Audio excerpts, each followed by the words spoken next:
कश्मीर के बाहर जमायत उलेमा ए हिंद जैसी प्रोमिनेंट मुस्लिम ऑर्गेनाइजेशंस ने टेरर अटैक को कंडेम किया। ऑल इंडिया इमाम ऑर्गेनाइजेशन के हेड इमाम उमर अहमद इलियासी ने कहा कि शुक्रवार की नमाज के समय 5.5 लाख मस्जिदों से स्ट्रॉन्ग एंटी टेरर मैसेज दिया जाएगा। विक्टिम्स के लिए प्रार्थना की जाएगी। भारत के बाद ये अत्याचारों को लेकर ये कभी कोई समाधान नहीं करने वाले, क्योंकि समाधान निकालने के लिए समस्या को स्वीकार करना पड़ता है। इनसे जरा पूछकर देखो कि आज तक कितने ब्राह्मण, राजपूत या बनियों की बारात में उन्हें घोड़ी पर बैठने से रोका गया है। हमेशा दलितों को ही क्यों मारा पीटा जाता है, इसको लेकर इतने सारे न्यूज आर्टिकल्स मिल जाएंगे। जाति देखकर ही मारा जाता है ना।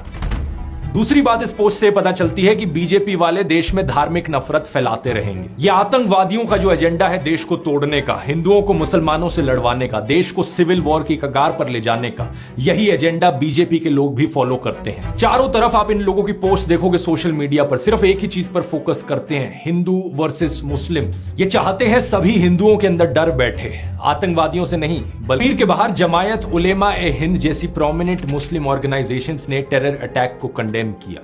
ऑल इंडिया इमाम ऑर्गेनाइजेशन के हेड इमाम उमर अहमद इलियासी ने कहा कि शुक्रवार की नमाज के समय 5.5 लाख मस्जिदों से स्ट्रॉन्ग एंटी टेरर मैसेज दिया जाएगा। विक्टिम्स के लिए प्रार्थना की जाएगी। भारत के बाहर यूएई, सऊदी अरेबिया, बांग्लादेश और कतर जैसे कई सारे मुस्लिम देशों ने भी हमले की कड़ी निंदा की है। देश के आम मुसलमानों ने भी सोशल मीडिया पोस्ट पर अपना विरोध जताया है। यह अच्छी बात है कि लोग आपस में रिलीजन के नाम पर ना बटें और इस तरह आतंकियों के मंसूबों को नाकाम करें, क्योंकि ये सभी आतंकवादी यही तो चाहते हैं कि भारत में धार्मिक नफरत फैले, लोग एक दूसरे से लड़े और हमारा देश टूट जाए। लेकिन क्या कोई भी देशभक्त ऐसा चाह सकता है? कभी भी नहीं। कोई भी देशभक्त यही चाहेगा कि मेरा देश मजबूत रहे, अखंड रहे। देशभक्त तो एक ही नारा बोलेंगे, भारतीय एकता जिंदाबाद।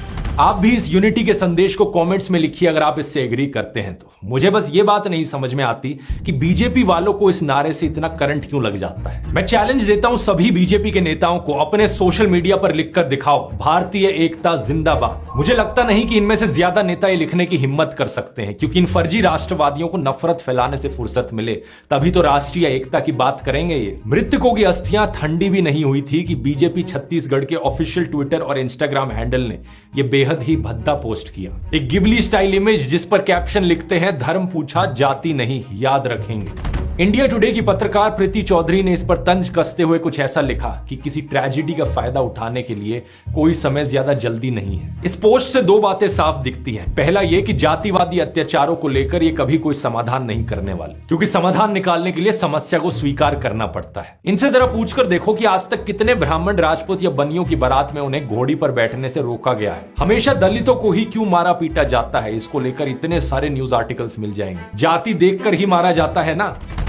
दूसरी बात इस पोस्ट से पता चलती है कि बीजेपी वाले देश में धार्मिक नफरत फैलाते रहेंगे। ये आतंकवादियों का जो एजेंडा है देश को तोड़ने का, हिंदुओं को मुसलमानों से लड़वाने का, देश को सिविल वॉर की कगार पर ले जाने का, यही एजेंडा बीजेपी के लोग भी फॉलो करते हैं। चारों तरफ आप इन लोगों की पोस्ट देखोगे सोशल मीडिया पर, सिर्फ एक ही चीज पर फोकस करते हैं, हिंदू वर्सेस मुस्लिम्स। ये चाहते हैं सभी हिंदुओं के अंदर डर बैठे, आतंकवादियों से नहीं बल्कि अपने देश के मुसलमानों से, अपने पड़ोसियों से, अपने दोस्तों से। ये चाहते हैं सभी मुसलमानों के अंदर डर बैठे, आतंकवादियों से नहीं बल्कि अपने देश के हिंदुओं से, अपने पड़ोसियों से, अपने दोस्तों से। ये संपत्ति इकट्ठी करके किसको बांटेंगे? जिनके ज्यादा बच्चे हैं उनको बांटेंगे। ये सब सिर्फ इसलिए ताकि आप इन्हें डर के मारे वोट दो। यही कारण है दोस्तों कि 2014 के बाद से परपेचुअली हिंदू खतरे में रहा है। चारों दिशाओं से साल भर साल, महीने भर महीने यही हिंदू खतरे में है का नैरेटिव आपको सुनाया जाता है। हैरान हो जाएंगे, इस रिपोर्ट के मुताबिक the Muslim population has gone up by 43+%। 43% बढ़ी है। The Hindu population has gone down in an equal period by 7.82%. 8% कम हुई है।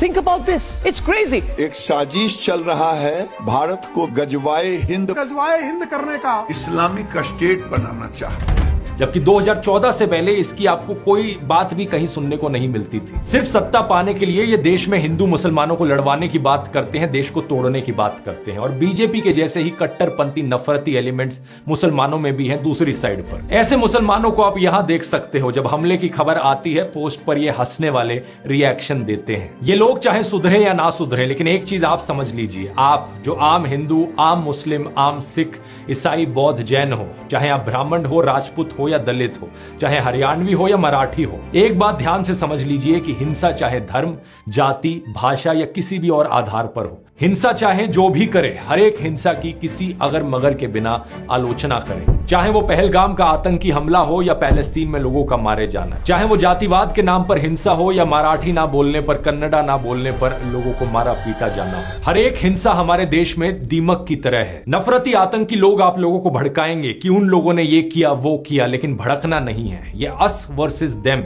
यानी हम लोग वर्सेस वो लोग। इस जहरीले प्रोपेगेंडा से बाहर निकलना है। हम भारत के लोग, हमारी डिमांड है कि इन सभी क्रिमिनल एलिमेंट्स, टेरर एलिमेंट्स को जेल में डाल दिया जाए, इन्हें सजा दी जाए। और जो बाकी लोग हैं, हमें साथ में रहना है, देश में शांति और तरक्की लेकर आनी है। इसलिए जोर से कहिए, भारतीय एकता जिंदाबाद।